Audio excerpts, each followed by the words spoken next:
Frank Beck, Chevrolet Studio Annex. This is Time Out Overtime on the Time Out Overtime YouTube channel. I'm your host, Rick Arsenal. Before we get started, please do me a huge favor. Get down there in the corner, down there, and hit the like and subscribe button. You'll be doing me a big favor, and it would be greatly appreciated. And I got to be honest with you, folks. I'm going to wait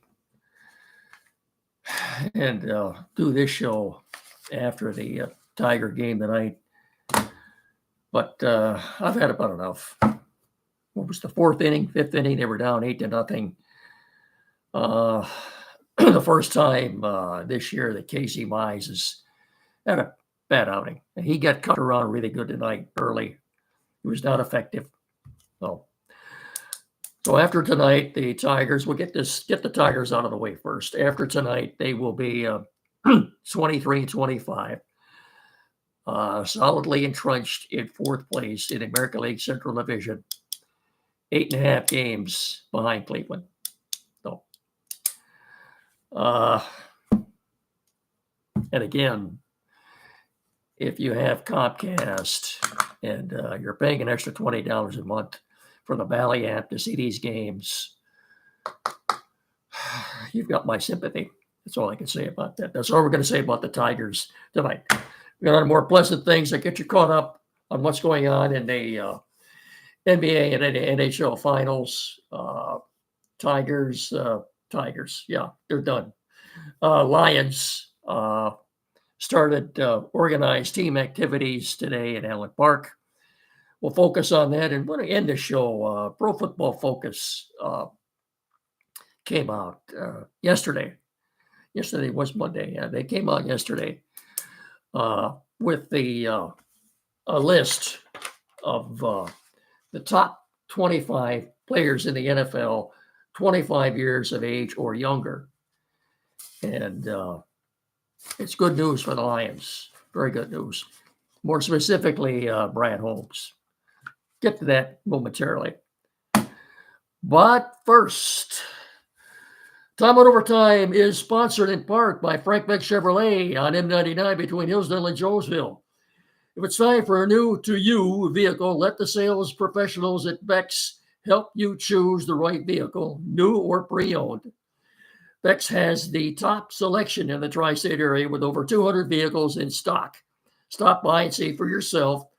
And when you're ready, ask for Russ McMorty, Chris Hodis, Danny Smith, Adam Schaefer, Blake Bryant, Cameron Mincio, or their newest sales professional, Bob Flynn. Yep, that guy, Bob Flynn, the one and only. And when it comes time to service that new-to-you vehicle, the service pros at Beck's can fix it. Any make, any model, Ford or domestic, Beck's can fix it. And if you have a bit of a crunch or fender bender, Beck's Body Shop can put it back together again just as good as new. Pardon me. So for all your automotive needs, look no further than Frank Beck Chevrolet on M99 between Hillsdale and Jonesville at 517-849-2886 or on the web at frankbeckchevy.com. Come and experience the Frank Beck difference. And together, let's drive. Okay, initially, I'll get you up to snuff here and what's going on in the NHL and NBA playoffs.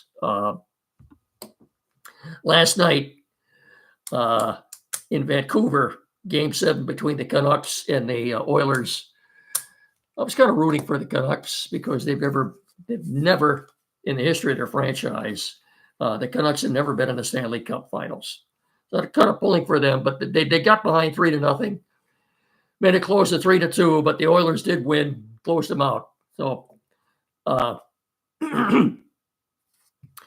Oilers, as I said, won the series, and so they will play the Dallas Stars in Game 1 beginning on Thursday night in Dallas. Of course, over in the East, the Pacers, surprisingly,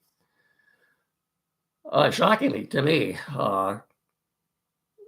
in a game that wasn't close, 130 points they put up on the Knicks, won the game very easily, and they will take on the Uh, the Knicks and the Pacers. That series gets underway at Madison Square Garden tomorrow night. So it should be a good one. The two highest scoring teams in the NBA scoring off of that. Well, I don't know. I'm sorry, folks. I said the Knicks. It's not the Knicks. It's the Celtics.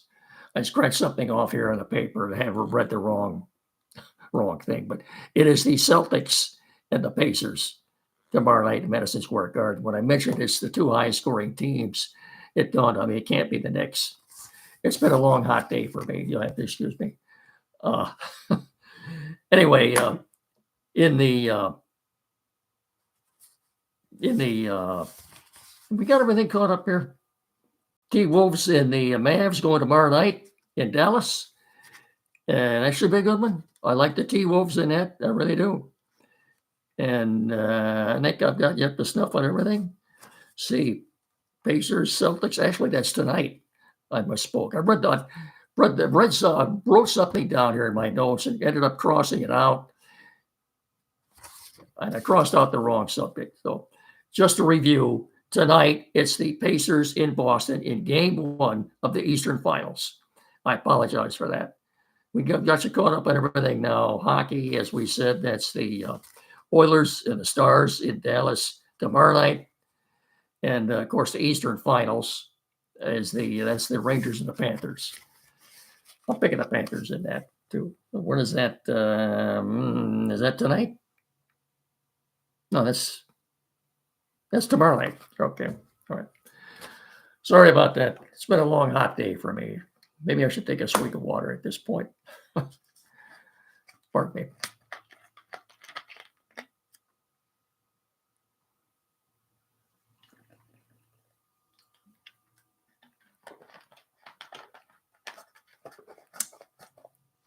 As I said, the Lions organized team activities got underway today in Allen Park. And Dan Campbell is back. Boy, is he a sight for sore eyes. I'm glad everything's okay. Nothing serious, whatever it was. But it sure is good to see that guy back. As he's a sight for sore eyes. Folks, Dan Campbell, let's face it, is the face of this organization right now. Players want to play for him. Free agents want to come here. They want to play for Dan Campbell. College kids in the draft, they want to get drafted by the Lions. They want to play for Dan Campbell. He has he's done a complete 360 for this team, and he and Brad Holmes both deserve a lot of credit. And don't forget about Chris Spielman either. I think he's had a lot to do with the changing of the culture in Allen Park. Anyway, it's good. It's good to have Dan Campbell back, and a couple of things I'm looking at as far as the OTAs this week is the wide receiver, fourth wide receiver. Of course, we know Amon-Ra St. Brown is number 1. Jameson Williams right now is going to have to step it up and be number 2. I would say Khalif Raymond right now is number 3. So the real battle right now is that number 4 wide receiver. Donovan Peoples-Jones, I think he's very capable. He's only 26 yet. Very capable of stepping it up, becoming that guy. Or don't sleep on Antoine Green, a second-year guy who was 7th-round pick last year on North Carolina. He was used sparingly last year. Most of the time was a healthy scratch. I think he got into a game and caught one pass. But he's got the size and the speed on the outside to be effective. So if there's anything to look at in these early camps, to me, the one battle would be for that 4th wide receiver spot.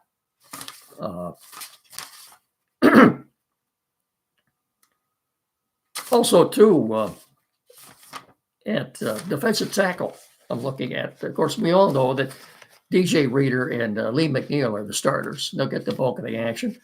I truly think Broderick Martin and the third round pick last year out of Western Kentucky, and Mekhi Wingo, 6th round pick this year out of LSU. I both think that they will play an integral part in that defensive line rotation. Like I said, the bulk of the playing time is going to go to DJ Reader and Lee McNeil. But before I forget, too, folks, I'd like to tell you about the Lions preseason schedule. That came out today. We do know we have the times and the dates now that the Lions are playing. So the initial preseason game will be on August the 8th at 7 o'clock in New Jersey against the Giants. And it's not official, but apparently leading up to that game, the week leading up to that game, look, the Giants were here last year and had 2 practice sessions with the Lions prior to playing that game. I think the Lions are going to return the favor this year. There's nothing official yet. But look for them to go to New Jersey a few days before August the 8th, and they'll probably have a couple of practice sessions with the Giants. The second preseason game of the year is August 17th at 4 o'clock in Kansas City.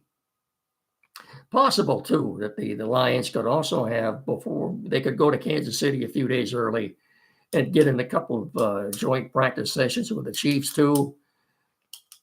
That is rather doubtful. Andy Reid isn't big on joint practice sessions. I don't think he's ever done that. That's a long shot. Possibility, but I doubt it. So anyway, Lions at Chiefs, 4 o'clock on August 17th. Final preseason game of the year will be the Steelers at Ford Field on August 24th. That's a 1 o'clock game. Then, too, I would like to mention, I really don't have time to get into it tonight. But leading up to the season, the new kickoff rule that the NFL has implemented for this season is going to need a lot of clarification because it's very confusing. Like I said, I don't have time to get into it tonight, but I will try to put everybody up to snuff on just how this is going to work this year. And remember, too, it's been implemented this year on an experimental basis. In other words, the next offseason, when the season is over, the NFL will go back in and look at it and see exactly how this worked out.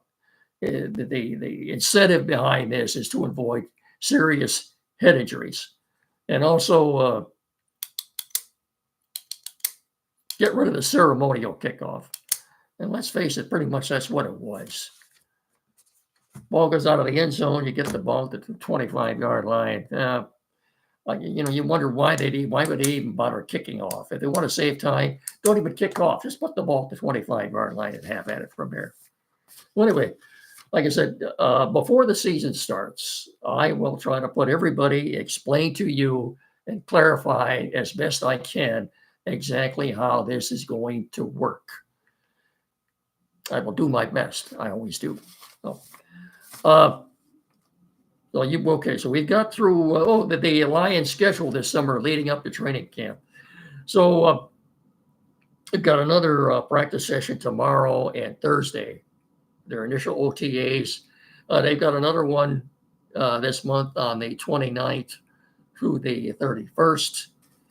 And they've got a third OTA on June the 10th through the 12th. June the 10th through the 12th. And then, of course, there's a mandatory mini camp June 4th, 5th, and 6th. And then, of course, training camp gets started about July 29th. And won't really put the pads on until August 1st. Keep in mind, too, when these OTAs are going on, they're not wearing pads. Just getting out there running around in shorts and helmets. Don't get anybody hurt. There is no physical contact. Okay, I've got the summer schedule slated. I think I got that down for you. Exhibition preseason schedule. They're not called exhibition games anymore. And again, just to review, it's tonight in Boston, the Pacers and the Celtics in game one of the Eastern Finals. And tomorrow night at Madison Square Garden, it's the Knicks and the Panthers at Madison Square Garden. If I said Madison Square Garden for Boston, what do they call that venue where they played out in Boston? Anyway, not important. I mentioned about this Pro Football Focus list of the top 25 players in the NFL who are at 25 years of age and younger. And before we get into that list, I'd like to take another swig of water here. So hang on just a second.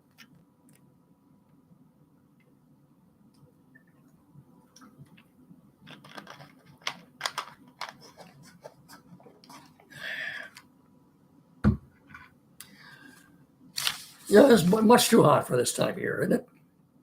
I think it is. You shouldn't have to use the air conditioner yet, but a lot of people are. So anyway, this Pro Football Focus list of the top 25 players in the National Football League at the age of 25 years or younger. 1 through 25. Surprise, surprise. Who's at the top of that list? None other than a guy who's become a very wealthy man. Fellow named Penei Sewell. Yeah, at the ripe old age of 23, he's number one on their list. In their opinion, he is the best, top of the class when it comes to players 25 years or younger in the National Football League. Number two on that list, Sauce Gardner of the Jets. Number three is Trevor Lawrence of the Jags. Number four, Lamar Chase of the Bengals. Number five, Kyle Hamilton of the Ravens. Checking in at number six, Aiden Hutchinson of the Lions. Yeah, number six. Number seven, CJ Stroud, Texans quarterback. Number eight, Brock Purdy, 49ers quarterback. Number nine, Garrett Wilson, wide receiver of the Jets. Number 10, Trent McDuffie, the quarterback of the Chiefs. Who's coming in at number 11? None other than Amon-Ra St. Brown. They go into a couple of lengthy paragraphs on why he is number 11, but as Lion fans, I think we know why he's there. You got to say he's one of the top three receivers. You got to put him in the top 3 or 4 of all the wide receivers, regardless of age right now. He's that good. Number 12 is Puka Nacua of the Rams, wide receiver of the Rams. You talk about finding a diamond in the rough. I couldn't even tell you where Nacua went to school, but I do know he was a 5th-round pick last year. Well, somebody in the Rams did their homework there. 13, Patrick Surtain, the fine young quarterback, CB of the Broncos. Coming in at 14, Will Anderson, the edge rusher for Texas, or the Texans, rather. Pardon me. Checking in at 15, Tyler Smith, the offensive lineman of the Cowboys. He's probably the second best offensive lineman. Well, he is, in fact, on this list behind Penei Sewell. At 16, it's Bijan Robinson, the running back for the Atlanta Falcons. 17, Javon Holland, safety of the Dolphins. Craig Rousseau, the edge for the Bills, checks in at number 18. Yeah. Here we got number 19, the tight end for the Lions, Sam Laporta. Number 20, Tyler Linderbaum, the center for the Ravens. 21, Jahmyr Gibbs, running back of the Lions. At 22, Jalen Carter, the defensive end for the Eagles. 23, Derek Stingley, the quarterback for the Texans. 24, Chris Olave, former Ohio State wide receiver, now with the Saints. And at 25, Kyle Pitts, tight end for the Falcons. What's worth noting about this list is there are 5 Lions on this list. 5. Congratulations, Brad Holmes. In other words, 1/5 or 20% of this list are Detroit Lions. That's a feather in the cap, I'd say, for Brad Holmes and the great job he's done. Like I said, the Lions have more players than anybody on this list. 5. How many do the Packers have? 0. Zilch. None. How many do the Bears have? They don't have anybody on this list. How about the Vikings? No. Nothing. So what are they telling us at Pro Football Focus? Lions are the best team in the NFL, in the NFL North. And I think will be for the next several years. Again, that's a tribute to Brad Holmes, Chris Spielman, Dan Campbell, Sheila Ford, Hemp. Anyway, speaking of Dan Campbell, like I said, he was a sight for sore eyes in Ellen Park today. It's so good to have him back. And thank God there was nothing wrong, no major issues, apparently, that we know of anyway.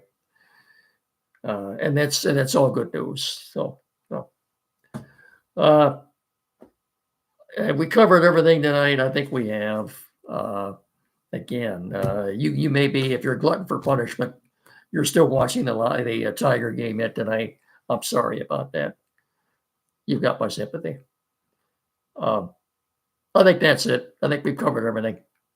Don't forget, I'll be back on Thursday night. I'm doing shows Tuesdays, Thursdays, and Saturdays, 3 times a week. And I think that's try to keep everybody up to snuff, maybe every other day or so. Also, don't forget the Saturday mornings from 9 to 10 Time Out with Andy Brown here locally on WCSR 92.1 FM. And until Thursday, when I talk to you again, take care and remember, treat everybody with respect.